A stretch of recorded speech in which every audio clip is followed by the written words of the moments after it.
Philippe Voracek with the finish in sight. A little bit of a mishap there. Leading off speed, getting late and farther down the rise line. Let's go to the clocks now. Will it be enough? It is enough. Ladies and gentlemen, your NCAA Giant Slalom champion, Philippe Voracek. Well, there's one of our great Buff skiers, Philippe Voracek, winning the Giant Slalom at Lake Placid, NCAA champion. Buffs are having a great championship out there in the eastern part of the country. Back in the Buffalo Stampede here in Las Vegas. Scott Wilkie, voice of the Buffs, Mark Johnson. Buffaloes fall to the #1 seed, the #2 team in the land, UCLA, 80-69 in the quarterfinals. Great college basketball game, first off. I thought it was outstanding. Yeah, really good first half by both teams, and a lot of fight left in Colorado in this tournament. I like how they played down here. Yeah, played very, very tough. That's one thing we talked about off the top in the previous segment. You saw us talking about matching the intensity and the toughness. I think Colorado did that, didn't they? For the most part, they did. You know, UCLA has a tendency to kind of wear you down over the course of the game.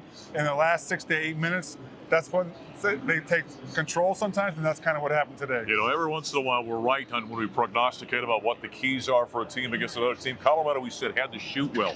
They had 10 3-pointers. They shot 56% against one of the better defensive teams in America in that ballgame. Yeah, really good ball movement, ended up in good shots, and today they knocked them down. They didn't do that yesterday as well. Yep. Today they did, but it wasn't quite enough against a team like UCLA. How about the play of the Ivy League transfers? Jalen Gavadon ends up in double digits. Ethan Wright ends up in double digits. Those guys had a great turn, probably played their best basketball this season the last couple of days. Yeah, and it carried, Ethan Wright played well against Utah as well. They've really come on late in the year out of necessity. The Buffs roster was depleted. They came on and stepped up their games. You know, I think when we're heading into the end of the season, we find out that KJ Simpson's out with mononucleosis. You're thinking, oh goodness.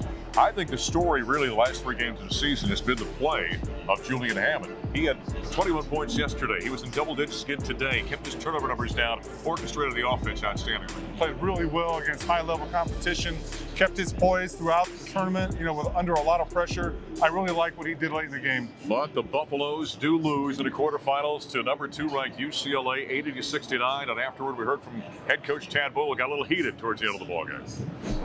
Powered by Ford. Cars, trucks, and SUVs built for America. Built Ford proud.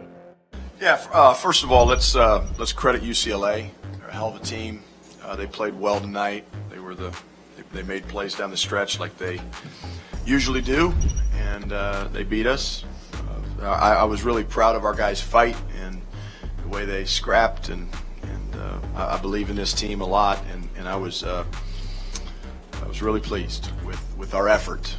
Obviously not the result. Never pleased with this result, but it's a frustrating game, obviously, on a lot of fronts. But our guys fought, and that's all you can ask as a coach. Look, obviously, I had a disagreement on multiple occasions tonight. That just is part of the game. But the one thing I'm going to do for these guys, I'm going to fight for this team when I feel like they're fighting for us. They're fighting for Colorado across their chest, and that's what I did. Look, we didn't lose this game because of officiating. To me, the difference in the game was our inability to get to the free throw line. There's the head coach Tad Bull after the Buffaloes fall in the quarterfinals to #2 ranked UCLA here in Las Vegas. The Pac-12 tournament we continue with my partner Scott Wilkie, voice of the Buffs, Mark Johnson. Tad got a little heated. It was kind of cumulative down the stretch of that ballgame. Ended up getting ejected after getting a couple of technicals. Well, at that point, the free throws disparity was 25-11, yeah. And there were several calls I think that had kind of led up to that. So it kind of boiled over with Tad at that point. When you look at this contest, you look at the numbers of the box score. The shooting numbers are close.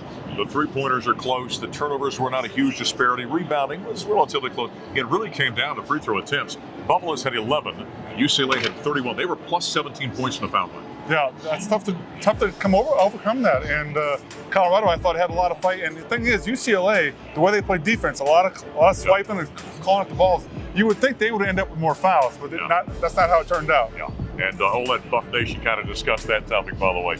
Hey, you were a big guy when you played college. Well, he's still a big guy, by the way. But when you played that position, give us your thoughts on Lawson Lovering and how he's come along this season. He's getting better. We're seeing more and more glimpses of that kind of ability to finish and play better against tougher competition. It's coming slowly, Mark, and it does for big men. It does take longer to develop, and I think he's on the right track. What's the next step, though, for him from a development A standpoint? couple things I would say is, one, finishing quickly around the rim instead of gathering and giving time for defense to recover. The other is to be more consistent free throw line shooting and that little free throw line jumper that we want him to be able to develop. Yeah, boy, if he can hit that 12, 14, 15-foot jump shot, that would add a lot to it in his offensive game. That's Scott Wilkie, voice of the Buffs, Mark Johnson, who's wrapping things up here in Las Vegas. Up next, the women are going to be in the NCAA tournament. We'll talk women's hoops coming up next.